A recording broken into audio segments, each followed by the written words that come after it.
Bonjour les tourneurs, bienvenue dans mon atelier. Alors, le vase sphérique est déjà tourné et là maintenant je m'apprête à faire le perçage en profondeur, c'est-à-dire que la mèche devrait, je m'arrange pour que la mèche m'indique la profondeur maximum et ensuite de ça on va devoir évider. Faites à noter, c'est une pièce qui est tout à fait verte et puis on verra ce que ça donne. La première opération consiste à aller vider à l'entrée du vase. Puis mon objectif est d'essayer de garder le trou d'entrée le plus petit possible.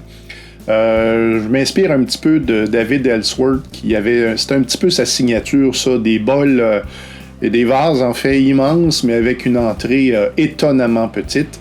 Et là, j'utilise un Kelton en colle de cygne.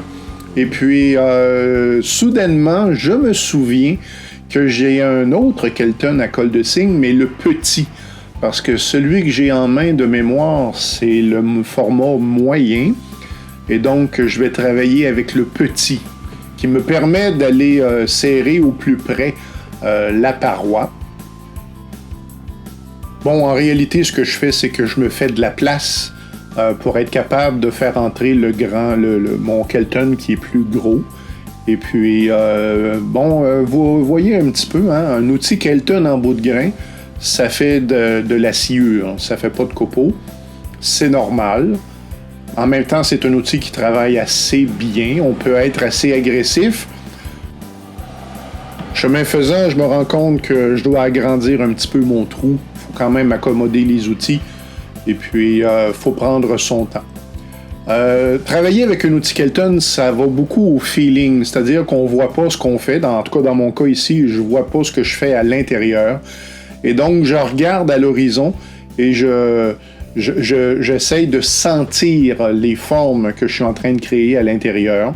Et puis, voilà. Encore une fois, c'est quelque chose qui doit être pratiqué. Lorsqu'on commence dans le monde de l'évidage en bout de grain, c'est des opérations qui sont physiquement difficiles. Une des stratégies consiste à mettre l'avant-bras sur l'outil plutôt que de le tenir juste avec les mains. Ce que ça fait, c'est que c'est comme un absorbeur. Ça permet à l'outil de planter, mais nous, on brûle pas trop d'énergie à essayer de contenir l'outil. Très vrai avec mon Kelton ici à l'écran qui est beaucoup plus gros. Et cet outil a un affûtage très agressif et quand ça plante, ça plante. Et d'installer comme ça, on économise de l'énergie.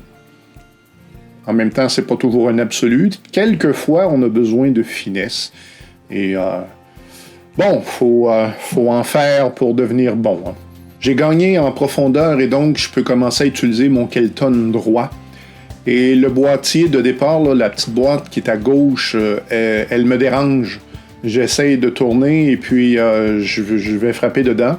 Mais on peut la changer de place en quelques secondes seulement. C'est très facile à faire.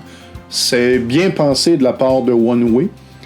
Et puis, maintenant, le Kelton droit me permet de partir au centre et de me déplacer vers le côté. Ici à l'écran, probablement que je tourne encore une fois en sens horaire. C'est plus confortable pour le corps. Prise de vue ici pour montrer le tournage sens horaire. Puis encore une fois, on voit la sciure de bois qui sort. Ça va être assez efficace comme outil.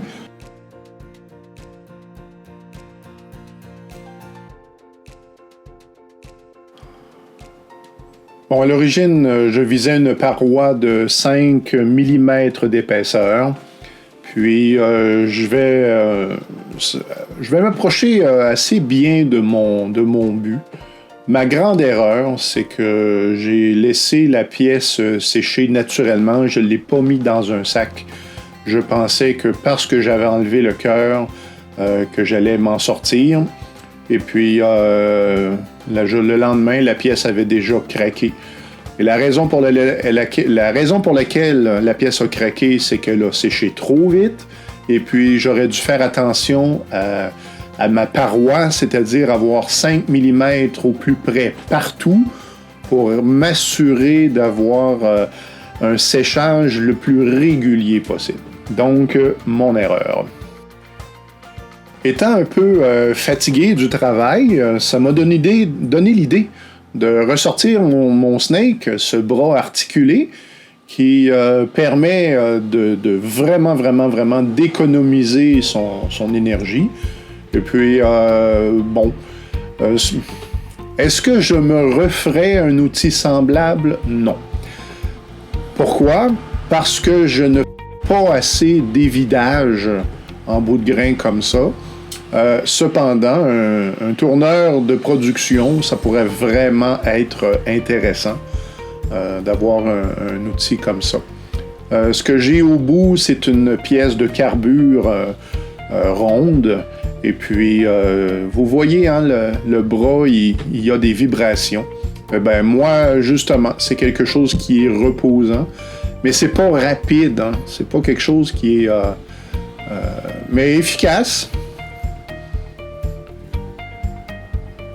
Voilà. En fait, mon Snake, je l'ai fait, je le garde, mais assez rapidement, je vais retourner à mes outils traditionnels. C'est pas interdit de poncer du bois vert. Faut juste savoir que ça gomme le papier un peu. Je suis déçu que ma pièce ait craqué parce que j'aime beaucoup les pièces qui ont gardé des sections d'écorce et des belles beautés de la nature comme ça.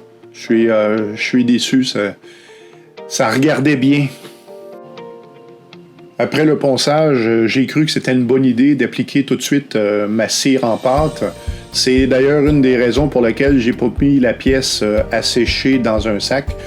Ma théorie, c'était la cire va sécher sur la pièce et ça va ralentir le séchage et je vais réussir comme ça. L'idée, c'était d'accélérer le séchage. Et puis, on doit travailler avec la nature. Je pense que c'est une leçon que j'apprends. Des fois, on essaye d'aller vite et on fait des erreurs, ce qui a été mon cas. La cire n'a pas empêché la pièce de fendiller. J'aurais dû faire attention pour avoir une paroi uniforme partout, prendre mon temps. Et je vous partage ce que j'ai déjà entendu. Quelques minutes de patience font des années de paix. Alors, que je puisse m'appliquer ce principe moi-même.